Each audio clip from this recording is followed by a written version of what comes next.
சத்தியவசன தொலைக்காட்சியோடாக எங்களுடன் இணைந்திருக்கும் அன்பான வாசகர்கள் ஒவ்வொருவருக்கும் சத்தியவசன ஸ்தாபனத்தினோடாக எங்கள் அன்பான வாழ்த்துக்களை தெரிவித்துக் கொள்ளுகிறோம். பிரியமானவர்களே, இந்த நாளிலே நாங்கள் யோசித்து பார்ப்போம். எங்களுடைய நாட்கள் திகிலான, பயமடைந்த, குழப்பம் நிறைந்த சூழ்நிலைகளிலே ஆரம்பித்திருக்கின்றதா? எத்தனையோ தடவைகள் எங்களுடைய வாழ்க்கையில் பல குழப்பங்களோடு என்ன செய்வதென்று அறியாமல் தத்தளிக்கின்ற பல தருணங்களை தாண்டித்தான் எங்களுடைய வாழ்க்கையில் நாங்கள் வந்திருக்கிறோம் என்பது மறுக்க முடியாத உண்மையாக இருக்கிறது.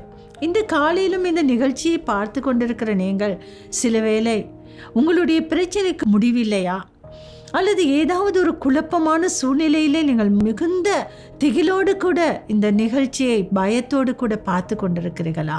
இன்று கர்த்தர் உங்களோடு இருக்கிறார். அவருடைய வார்த்தை சொல்லுகிறது, ஏசாயா 41:10 சொல்லுகிறது, பயப்படாதே, நான் உன்னுடனே இருக்கிறேன், கலங்காதே, நான் திகையாதே, நான் உன் தேவன் என்று சொல்லுகிறார்.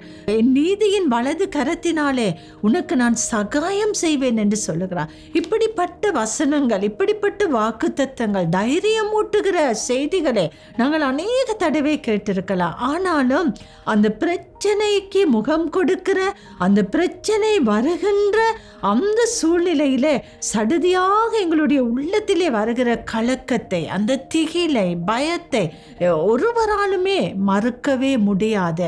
அப்படிப்பட்ட சூழ்நிலைகளுக்கு நாங்கள் முகம் கொடுக்கிறோம். இந்த காலையில் இப்படித்தான் நாங்கள் மத்தேயு 8 நாங்கள் பார்க்க பொழுது 23 தொடங்கி 27 வரையிலும் நாங்கள் ஒரு சம்பவத்தை நாங்கள் காண்கிறோம். அங்கே இந்த மத்தேயு 8 நாங்கள் முதல் அதிகாரத்தில் இருந்து பார்த்து கொண்டு வந்தோம் என்று சொன்னால், இயேசுவானவர் தன்னுடைய சீசர்களுடனே கூடி அநேக அற்புத அடையாளங்களை செய்து கொண்டு வருகிறதை நாங்கள் காண்கிறோம். அங்கே நாங்கள் பார்க்கிறோம், 100க்கு அதிபதியினுடைய வேலைக்காரனை சுகப்படுத்துகிறதை காணுகிறோம். அவ்விதமாக பேதுருனுடைய மாமியார் கடுமையான ஜூரத்தினாலே, காய்ச்சலினாலே பாதிக்கப்பட்டிருந்த நேரத்தில் அவருக்கு சுகம் கொடுத்ததை காண்கின்றோம். நிறைய பிசாசுகளை துரத்துகிறதை காண்கிறோம்.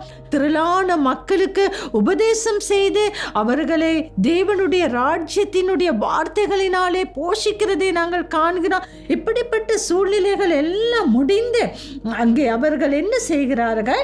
அவர்கள் படகிலே ஏறி அக்கறைக்கு போகிறதை காண்கிறோம். இந்த அக்கறைக்கு போகின்ற பொழுது அங்கே இயேசுவானவர் மிகவும் களைத்திருக்கிறார். அவர் மிகவும் களைத்து அவர் நித்திரை செய்கிறதை வேதம் சொல்லுகிறது. நாங்கள் வாசிப்போம் அந்த பகுதியை. மத்தேயு 8:23 தொடங்கி நாங்கள் வாசிப்போம். அவர் படவில் ஏறின போது அவருடைய சீஷர்கள் அவருக்கு பின் சென்று ஏறினார்கள். அப்பொழுது படவு அலைகளினால் மூடப்படத்தக்கதாய் கடலில் பெரும் காற்று உண்டாயிற்று. அவரோ நித்திரையாய் இருந்தார். அப்பொழுது அவருடைய சீஷர்கள் வந்து அவரை எழுப்பி, ஆண்டவரே, எங்களை இரட்சியும், மடிந்து போகிறோம் என்றார்கள். அதற்கு அவர், அற்ப விசுவாசிகளே, ஏன் பயப்படுகிறீர்கள் என்று சொல்லி எழுந்து காற்றையும் கடலையும் அதட்டினார். உடனே மிகுந்த அமைதல் உண்டாயிற்று.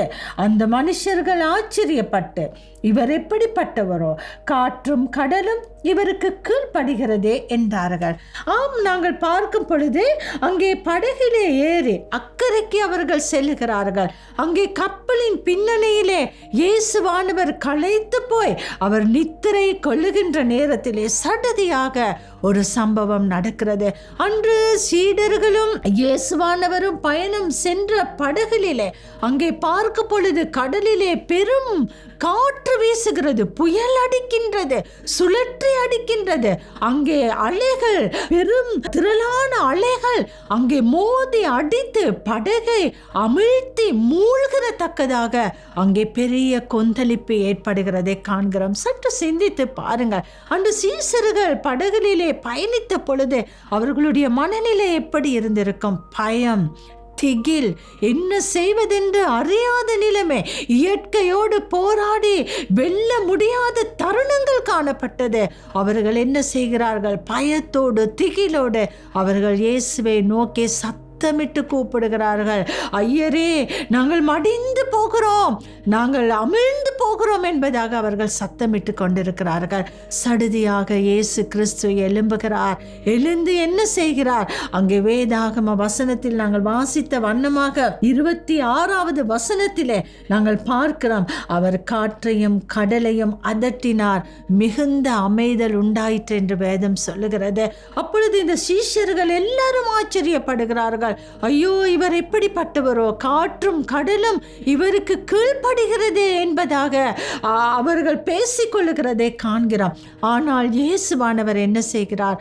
அவர்களை பார்த்து சொல்லுகிறார், அற்பமான விசுவாசிகளே, ஏன் நீங்கள் பயப்பட்டீர்கள் என்று. ஏன் காரணம் என்ன? நாங்கள் முன்பாக நான் கூறிய வண்ணமாக அந்த 8ஆம் அதிகாரத்திலே மத்தேயு சுவிசேஷத்திலே அநேக அற்புதங்களை கண்டார்கள். அநேக விதமான அதிசயமான காரியங்கள் நடந்தது. அவை எல்லாவற்றையும் பார்த்து விட்டுத்தான் இவர்கள் அக்கறைக்கு போகிறார்கள். ஆனாலும் இயேசுவானவர் நித்திரையாய் இருக்கும் பொழுது அவருடைய சீஷர்கள் என்ன செய்கிறார்கள்? பயந்து கலங்கி அவர்கள் திகைத்து போகிறதை காண்கிறார். இன்று அந்த சீஷர்கள் மாத்திரமல்ல பிரியமானவர்களே, எங்களுடைய வாழ்க்கையில நாங்களும் கூட இயேசுவை நாங்கள் அறிந்திருக்கிறோம். எங்கள் வாழ்க்கையில பலவிதமான அற்புதமான காரியங்களை நாங்கள் அவருக்கூடாக நாங்கள் பெற்றுக்கொண்டிருக்கிறோம். பல சூழ்நிலைகளிலே கர்த்தர் எங்களுக்கு உதவி செய்கிறதை நாங்கள் அனுபவித்திருக்கிறோம். ஆனாலும் எங்களுடைய வாழ்க்கையில் ஏதாவது ஒரு பிரச்சனை வரும் பொழுது, ஏதாவது ஒரு சூழ்நிலை வரும் பொழுது நாங்கள் என்ன செய்கிறோம்? நாங்கள் பயந்து போகிறோம், கலங்கி போகிறோம். அங்கே அந்த சீஷர்களுடைய படகிலே திகில் இருந்தது, பயம் இருந்தது, கலக்கம் இருந்தது, மரண திகில் காணப்பட்டது. இயற்கையோடு போராட முடியாது. அவர்களுக்கு அந்தளவு திராணி இல்லை. எங்களுடைய வாழ்க்கையிலும் கூட நாங்கள் எங்களுடைய சொந்த புத்தியினாலே, சொந்த சுயத்தினாலே, எங்களுடைய சொந்த மாம்சத்தினாலே சில பிரச்சனைகளோடு நாங்கள் போராடி கொண்டிருக்கலாம். நாங்கள் சில பிரச்சனைகளோடு நாங்கள் அப்படியே அமிழ்ந்து போய்கொண்டிருக்கிறது போல இருப்போம். ஆனால் மறந்து போக வேணாம், எங்களோடு பயணிக்கிற ஒரு கர்த்தர் இருக்கிறார். அவர் எப்படிப்பட்டவர் என்றால், இந்த இயற்கையை ஆளுகை செய்கிற, இந்த சர்வத்தையும் படைத்த, அதிகாரம் படைத்த கர்த்தர் எங்களோடு இருக்கிறார். அவர் சொல்ல ஆகும், அவர் கட்டளையிட நிற்கும். ஆனால் நாங்கள் என்ன செய்கிறோம்? அவரை நோக்கி நாங்கள் கூப்பிடுகிறோமா? அங்கே சீஷர்கள் அவர்கள் என்ன செய்தார்கள்? இயற்கை அவர்களுக்கு கட்டுப்பாட்டை மீறி போனதினால அவர்களால் ஒன்றுமே செய்ய முடியாத நிலையில அவர்கள் இயேசுவை நோக்கி கதறி கூப்பிட்டார்கள். நாங்கள் மடிந்து போகிறோம் ஐயரே என்று கூப்பிட்ட பொழுது சடுதியாக இயேசுவானவர் என்ன செய்தார்? எழுந்து காற்றையும் கடலையும் அமைதிப்படுத்தினார். அந்த படகிலே பயம், திகில், இயற்கையோடு போராடி அந்த போராட்டங்கள் சடுதியான முறையிலே அமைதிப்படுத்தப்பட்டது. பிரியமானவர்களே, காரணம் சர்வ வல்லமை உள்ள கர்த்தராகிய இயேசு கிறிஸ்து அந்த சூழ்நிலையை அப்படியே தன்னுடைய கரத்தின் வல்லமையினாலே ஆளுகை செய்து அமைதிப்படுத்தினார். இந்த காலையில் எங்களுடைய வாழ்க்கையில் நாங்கள் எந்த பிரச்சனையோடு போராடி கொண்டிருக்கிறோம்? நாங்கள் எந்த சவால்களோடு முன்னோக்கி சென்று நாங்கள் மடிந்து போகிறது போல நாங்கள் திகிலோடு பயத்தோடு இருக்கிறோம்? எதுவாக இருந்தாலும் பரவாயில்லை, ஒரு விசை நீங்கள் கர்த்தரை நோக்கி கூப்பிடுங்களே. எங்களுக்கு இருக்கிற மரண பயமாக இருக்கலாம், இந்த பிரச்சனையை தீர்க்க முடியாத திகில் நிறைந்த சூழ்நிலைகள் இருக்கலாம், ஒரு வாசலுமே திறக்கப்படாத, எல்லாமே மூடப்பட்ட, அலைகள் கொந்தளித்து எழும்புகிற பெரு இறைச்சல் உள்ள ஒரு காரியமாக இருக்கலாம். அவருக்கு முடியும் அமைதிப்படுத்த. அங்கே சங்கீதம் 46ஆம் அதிகாரம் 10வது வசனத்தை கூட நாங்கள் பார்க்கலாம். அவர் சொல்லுகிறார், அமர்ந்திருந்து நானே தேவன் என்று அறிந்து கொள்ளுங்கள் என்று. நாங்கள் என்ன செய்ய வேண்டும்? பிரச்சனை மத்தியில் நாங்கள் எழும்பி நிற்காமல், எங்களுடைய மாம்சத்திலே போராடாமல், எங்கள் சுய சித்தத்திலே நாங்கள் நடவாமல் நாங்கள் என்ன செய்ய வேண்டும்? கர்த்தருக்கு அந்த சூழ்நிலையை, அந்த புயலை, அந்த காற்றை நாங்கள் ஒப்பு கொடுத்து அவருடைய கரத்திலே நாங்கள் முழுமையாக எங்களை அர்ப்பணிப்போம் என்று சொன்னால், அந்த சீஷர்களுடைய படகிலே காணப்பட்ட பெரு இரைச்சலை, புயலை அடக்கி அமைதிப்படுத்திய அதே கர்த்தர் இன்று எங்களுடைய வாழ்க்கைக்கும் ஒரு பெரிய அமைதியை கட்டளையிட வல்லமை உள்ளவராயிருக்கிறார்.